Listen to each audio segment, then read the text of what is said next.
Scratch 3.0 and write a simple coding also.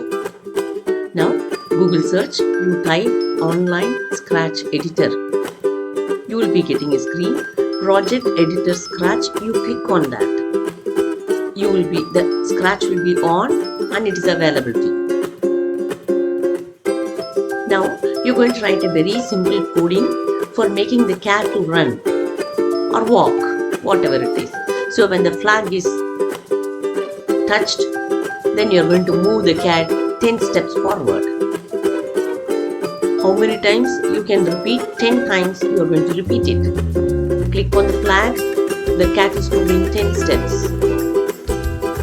If you want to increase the number of steps 10 to 100, then make the number in the blue tag 100. The cat is moving 100 times. If you want to save the file, save on your computer. It has been saved.